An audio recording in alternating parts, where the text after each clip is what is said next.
my children, now we are truly having something entirely within my range of expertise. For this comic features the return of the Midnight Suns, a collection of Marvel's horror-themed characters. We've talked about one in particular already, Simon Garth, the zombie, but there were many more, like Werewolf by Night, Son of Satan, and of course, Man-Thing. I am told that Man-Thing is quite giant-sized. I sure hope I am the first person ever to make that joke.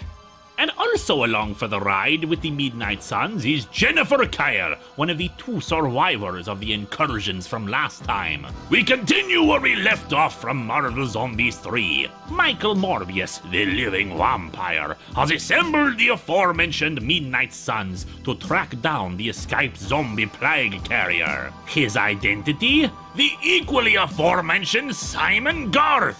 He is carrying around the head of Zombie Deadpool. They got teleported to the bottom of the ocean, where Deadpool bit a few undersea fish people on their way out. The Midnight Suns deal with that, while Deadpool's head is brought to Black Talon, a witch doctor who plans to sell the head to the supervillain known as the Hood. The Hood's people confirm how virulent the plague is, how utterly devastating it would be for both sides if they were to use it.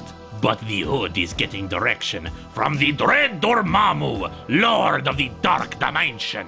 He wants the plague to be unleashed upon the world, devastating it so that he can then sweep in and conquer it. The Hood goes to purchase Zombie Deadpool's head, but Dormammu informs him of the arrival of the Midnight Suns, still on the trail. The Hood thinks his people should be able to handle a bunch of wannabe heroes, but as Morbius points out, they are monsters!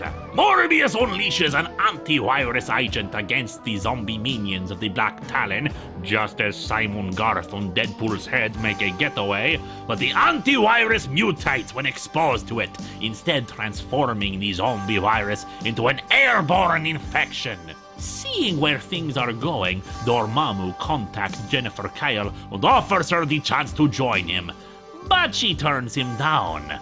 For now. The airborne virus takes off in the same direction as Simon and Deadpool, but as Morbius points out, they no longer have a proper vaccine against the zombie plague should they be bitten. Oh, and then the airborne plague starts literally raining death upon everything around it.